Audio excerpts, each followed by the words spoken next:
Hello, everybody. Welcome to Perpetual Motion with Dr. Mo Anderson. This is a podcast focused on lifestyle, self-care, personal empowerment, and positive relationships. I'm your host, Dr. Mo, best-selling author, award-winning podcast host, keynote speaker, and speaker coach. My goal for every episode is to elevate, educate, and motivate you in a manner that adds immediate value to your personal and professional growth. If you're new to the show or a returning visitor, let's make this official. Hit that subscribe button now. It's easy. Just hit it now. There. Good. My guest today is Kevin Palmieri, the CFO, founder and co-host of Next Level University, a global, hear me say global, top 100 self-improvement podcast, reaching over 500,000 people in more than 125 countries. That is freaking amazing. He believes in a heart-driven, no BS approach to holistic self-improvement, and he teaches others how to get to the next level of their lives in love, health, and wealth. Who doesn't want that? All I can say is yes, please. Tell me more. You can't say Dr. Mo ain't tell ya that fear magnifies the consequences of failure. What are you scared of? Why are you afraid? I'd rather live like I'm dying than live to die. Any day, my heart is pure, my soul is safe.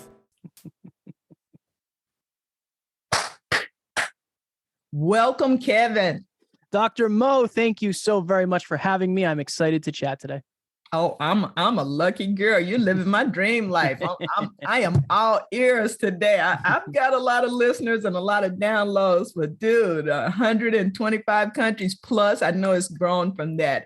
You know, we want to hear your system, and I know things like this don't just happen. So let's walk through it. I want to start at the beginning, though. At the bottom, and now we're here, as they say. You had a rock bottom moment in your 20s that changed your life. Tell us about that period. Yeah, from the outside, if you were looking into my life when I was 25, 26, you would assume I had what anybody could have possibly wanted. I had a great quote unquote relationship. My girlfriend was a model. I had a sports car. I had just done a bodybuilding show, so I was quite literally in the best shape of my life. High paying job, new apartment. I had all these markers of success, but I did not feel like a very successful person. I was very anxious. I was very depressed. I was not fulfilled at all. And I was just living a life more of stress than anything else. Eventually, the downward trajectory of my mental health and my attitude and just not being able to pour into anybody else's cup, my girlfriend ended up leaving me. She wanted to go chase her dreams, and I did not support her in that. And she ended up leaving me and going chasing her dreams. That's exactly what she should have done. But that really made me focus a little bit more on myself and ask, okay, why would this relationship end? And why would anybody really actually want to be with you? Because you're dealing with these things and you're not necessarily a great partner because you're struggling just to motivate yourself and push yourself forward. Right. I thought, Dr. Mo, like many people do, I thought more money might fix that problem. And I was like, if I make some more money, I think maybe we can fill in this void with some dollar bills. So the next year, I focused heavily on work, and I ended up making six figures. I made $100,000 at 26, but my job in the construction industry required a ton of travel. So I was on the road for 10 months out of the 12 months. Wow. Every single week, I was staying in hotels. These weren't the nice hotels that you hear about. These were the sketchy hotels that you hear about. But I enjoyed it because it was bringing me closer to what I thought was happiness and success. Right. And I remember I opened my final pay stub of the year. I saw $100,000. And then I realized, oh, I'm not any different. I don't feel any more successful. I'm still not confident. I still am insecure. I still have mental health struggles that I'm dealing with. And I realized that for most of my life, I had lived unconsciously, especially that year. The opposite of unconscious was hyperconscious. So that's when I started a podcast. And when I started the podcast, it was a passion project for me. I loved doing it, but it was very hard to upkeep while being on the road. Sure. It's very hard to be consistent. Never mind be consistent when you're staying in a hotel that might not have Wi-Fi. it might be noises outside. You can't control the environment. So since I found success at this job and realized that's not what I wanted, I stopped caring about it completely. I didn't care about the money anymore. I would call in, I would show up late, I'd leave the job early. I just didn't care anymore. But I felt so stuck. I felt so trapped.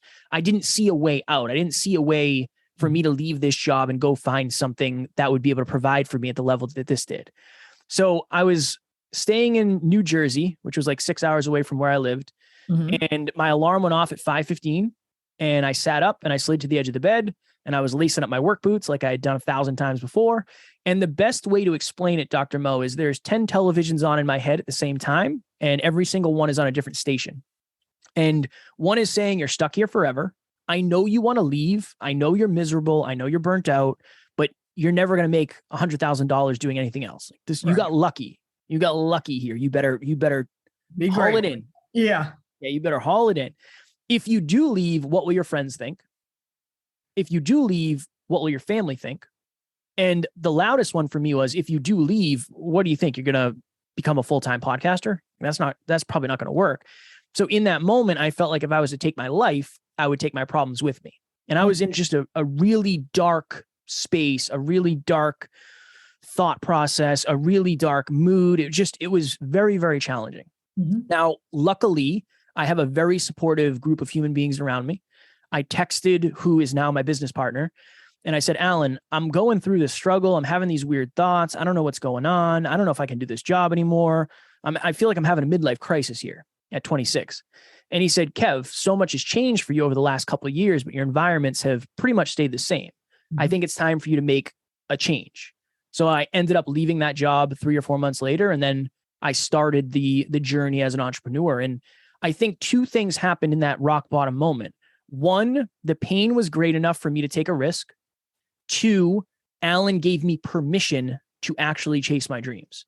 If I reached out to somebody who had a fixed mindset and I said, hey, I'm having mental health problems. I don't like my job. I don't want to do this anymore. I want a podcast. They might have said, Kev, nobody really likes their job. I mean, that's kind of par for the course. Maybe it'll get better on Monday or next week or next month. So I'm very blessed. The pain was great enough for me to reach out. And then the permission was given to me to at least believe in myself a little bit more than I currently did. Wow.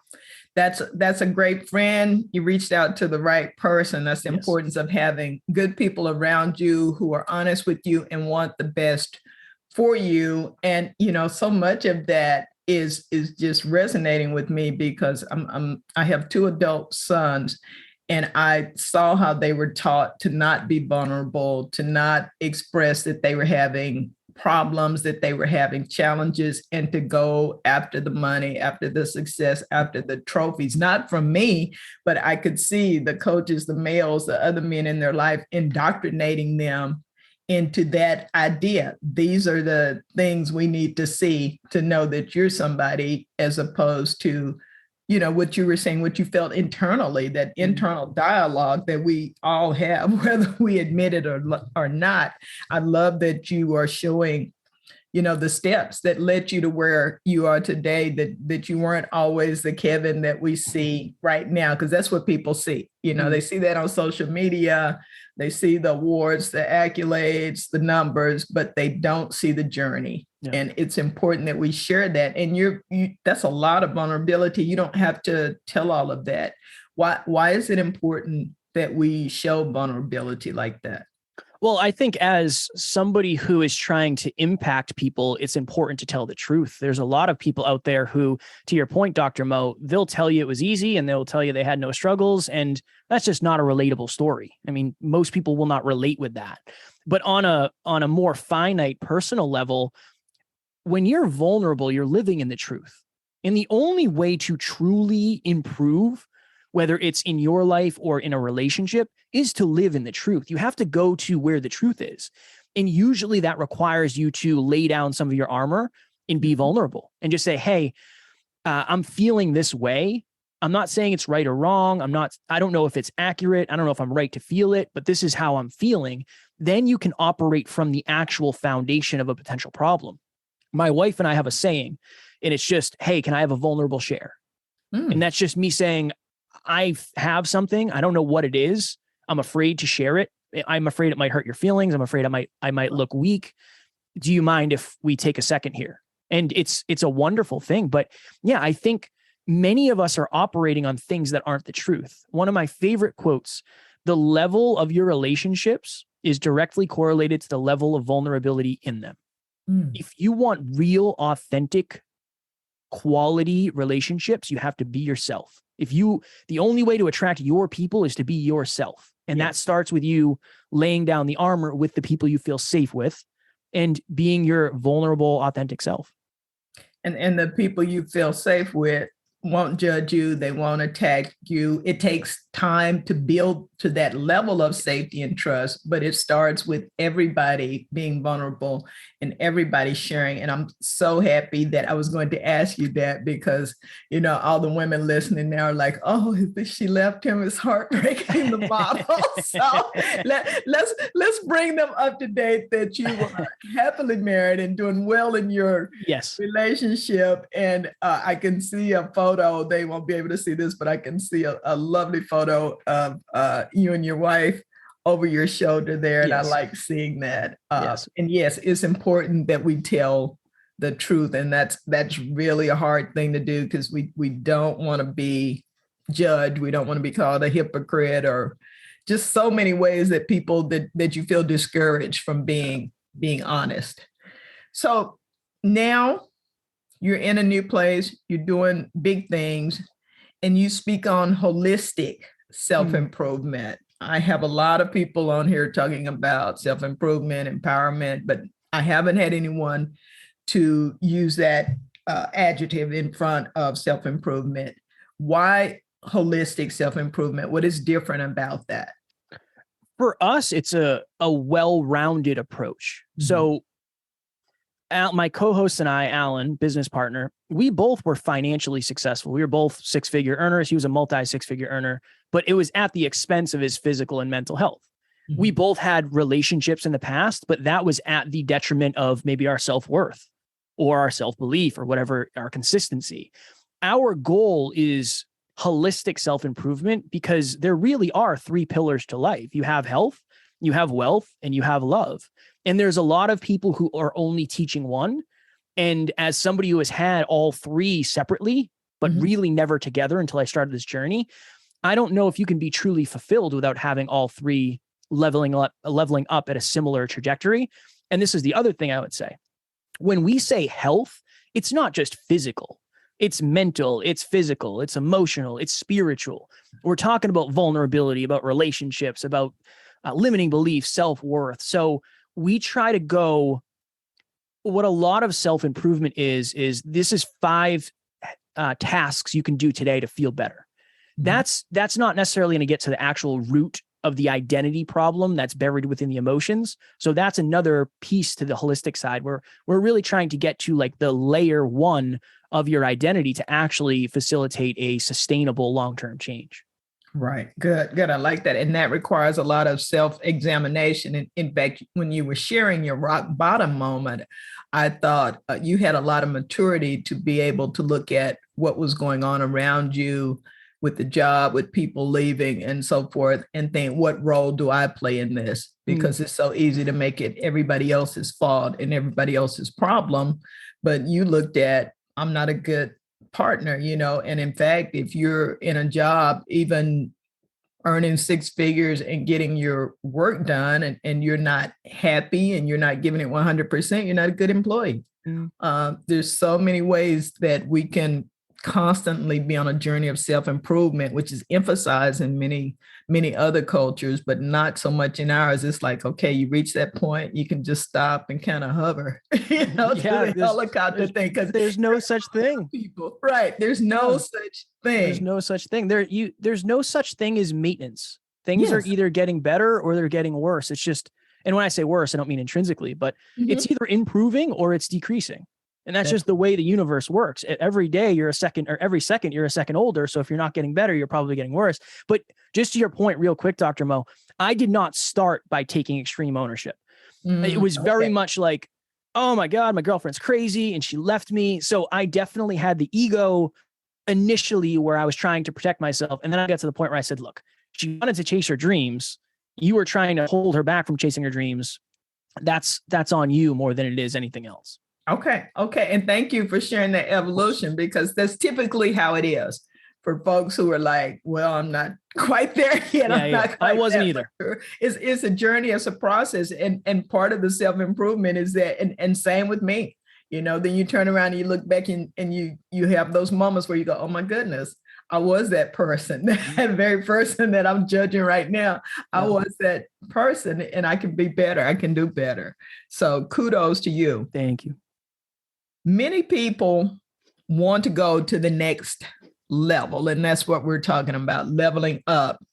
And they think others are holding them back, putting up roadblocks, that there are all these factors. And I do believe there can be systemic factors that hinder you, that cause you to have to take a detour. But at the same time, often we are the ones holding ourselves back.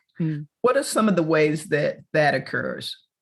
I would say one of the biggest ones is lack of consistency. That's a huge one. I'll give three. Lack of consistency is one. I would say inaccurate self-worth is a second one. And then I would say limiting beliefs is a third one. So when I'm talking about lack of consistency, I had a call with somebody recently, and this person said to me, she said, I always feel like I'm just making my money back on all the things that I pay for to get better in life. And I said, I mean this with all the love in the world, but you're always only going to get your money back if you stop long before the compound effect takes place. So you're not doing it long enough. Of course, you're going to get your money back eventually, but if you're not doing it long enough, it's not really going to stick. And my analogy for this is the splits. I can't do the splits right now, Dr. Mo. I could try, things would go horribly wrong, most likely. But if I practiced every day for a year, why can't I? Why can't I? It would happen a lot quicker if I did it every day for a year. If I only did it once a week for a year, I don't know how much would actually happen. So a lot of people are saying, I want X result. I want to be this. I want this. I want to have this. But they're not necessarily doing the things every day that they should be doing to get it. And then they assume they're either doing the wrong stuff or they've been, led in the wrong direction, when a lot of times you just haven't put in the right amount of reps yet. So I would say that's one. I would say inaccurate self-worth is a second one, because there are many people out there who don't feel like they deserve success. They feel like, well, success isn't for me. My whole life I've been treated less than, so I assume I am less than. Therefore, I'm going to manifest less with a self-fulfilling prophecy. It's not, if you don't think you're capable and worthy of more, you're most likely not going to line yourself up to actually get that. It just, right? It isn't going to work. And I don't remember what I said for the third one. What did I say for the third one? Oh, limiting beliefs. Right. Yeah. There's a lot of people who they're assuming, well, the way I am now is the way I am forever. And I'm not going to get any better. And it doesn't matter if I do this for a couple years. I'm not good enough. I'm not smart enough. I don't know business well enough. I'm not a good enough speaker yet. And those are all you focusing on where you are today, not where you could be in the future. So many of our limiting beliefs aren't even ours. I mean, they're given to us, or we're raised with them. Right. And we think, well, I'm going to go learn a bunch of stuff and that's going to fix everything. When in reality, much of the work around limiting beliefs doesn't necessarily come from learning new things. It comes from unlearning old things. Right. And looking into your past and saying, well, where did this come from? Who decided I was shy? Was that me or was that somebody else? So I would say those are kind of the big three that I've seen. There's many, but those are the through lines of three that I've seen. Yeah. I think, and I would agree. And those are three powerful ones. And as you say, there's the education part, there's the learning new ways, and then there's the effort, where the consistency and the focus, and the no matter what comes in, I have me literally on my calendar. I have self-care time, I have podcast time, I have my day job as a dental consultant, and it's on there because I put everything that's important to me on my calendar. And so often we don't put ourselves, we just squeeze like, I'm going to get a workout somewhere. I'm going to, pursue my passion that could become, a great business. But if you're just squeezing it in, putting it in anywhere, not making it a priority, it's not going to happen. And you don't have to be paid at what you're doing to make yourself a priority when you know that if you're consistent, all the things that you're saying, that it can become something that becomes a source of income for you, but you've got to grow and learn at it. And that's a part that we just so easily give up on ourselves sometimes, and busy encouraging other people. You can do it. You can do it. I believe in you, but not having that same inner talk to ourselves. Been there, done that. Got the t-shirt.